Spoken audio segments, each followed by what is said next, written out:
Good.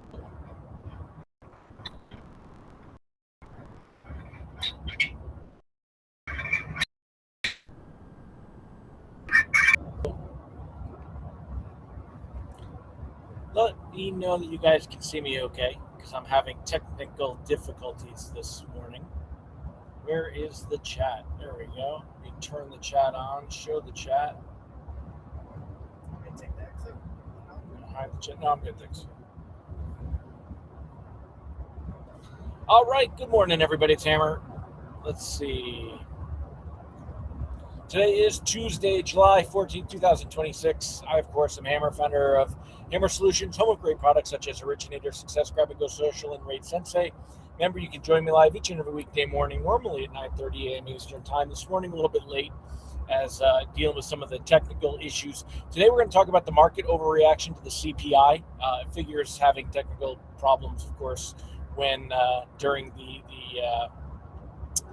whatchamacallit, all the good stuff going on. So the CPI data came in much lighter than expected, even better than expected. And of course, we got a strong overreaction from the market because, well, I'll tell you more in a minute. Also, oil back at $87 a barrel for Brent crude. And Trump says that the U.S. is going to keep the Strait of Hormuz clean and tidy, and we're going to charge 20% of the payload of the ships going through there to do it. So this is all just getting fun for this rodeo. So if you're here this morning, say good morning. I see all of you here. Yes, Mr. Mahan, you are live. Angela, thank you. I see everything's working now. So, all right, well, let's jump in and let's get to the good part here. Hold on a minute. Let me pull this up. We'll start off with a quick recap of what happened yesterday in bonds, and we'll show you there. So taking a look here this morning, let me zoom in on this for you. All right, so taking a look here, hopefully you guys are seeing this okay and everything fits on the screen the way it should. Yeah, it looks like it should. Okay, so pricing came out yesterday right around 10 a.m. That was right about here, and you can see we ended the day much lower. That is a downward red line. That was many reprices worse. Most lenders repriced worse yesterday as bonds continued to drift and move lower. If you take a look and put that into perspective over the last 5 days, you can see really have just dropped like a brick, and everything was moving low. Now today, you can see that right here we have that's which is needing to be up 30-something basis points. That's where we are right now. Mortgage-backed securities up 38 basis points on the day. Again, that's exciting. Yesterday, we lost about 30 basis points. And so that's 36 basis points. So, we're gaining back yesterday's losses. The 10-year treasury was up 4.62. Now it's back down to 4.5.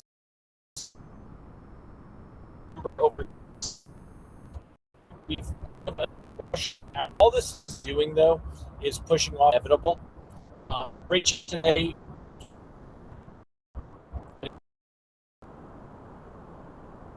Ratio,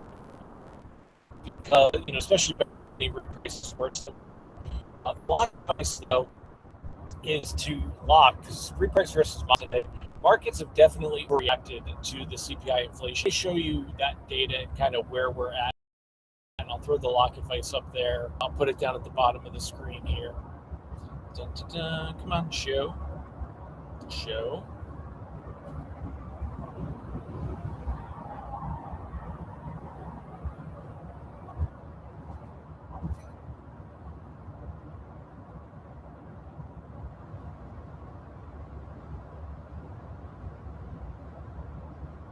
Here we go.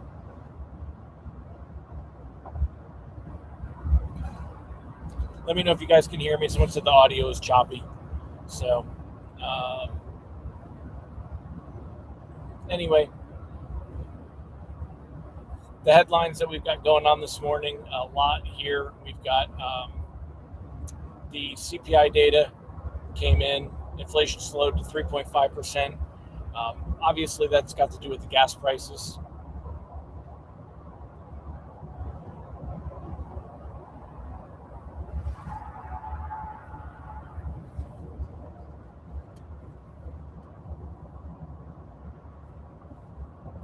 Hello. Take a look here at here you are. So consumer prices rose 3.5% annually in June, less than expected. Seasonally adjusted 0.4% for the month, bringing annual inflation rate down to 3.5. Wall Street had expected 0.2 monthly decline. Core inflation, which excludes, so it wasn't 0.4, it should be a negative 0.4. Do they have a chart here? Because it doesn't really tell the story very well. Consumer prices posted their biggest decline in more than 6 years during June as a sharp swoon in energy prices provided at least temporary relief from this year's inflation surge. The bonds had already gotten a bit of a jump also because Warsh promised inflation to be a thing of the past. In his testimony before Congress, his written remarks were released, and he vowed to defeat inflation and get monetary policy right. The fact that he is pushing back so hard on inflation, bonds like that, inflation's bad for bonds. So the fact that he's pushing back on inflation, very, very helpful, and from what we see here. So,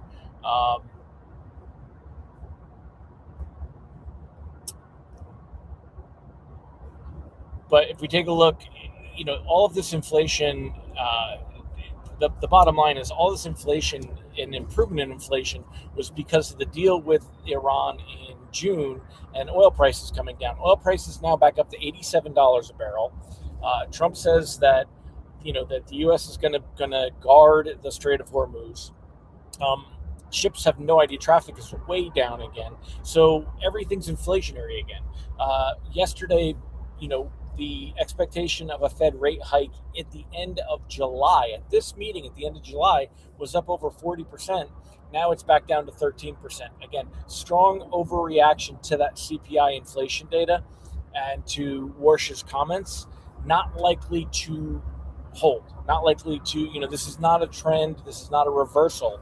We basically just got a little bit of a reprieve for a day from yesterday's bad day.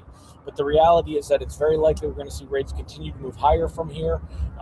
In oil is going to move higher again, and inflation is going to be a pressure. So until we see that actually get somewhere, we're not likely to see rates really move that much lower from here. So that's it for today, y'all. I'm going to go ahead and wrap it up since we are on the road, and this is not the best tech for it. So I'll see you guys tomorrow, and maybe I'll kind of go over some of this a little bit deeper. So take care, everybody. Have a great day.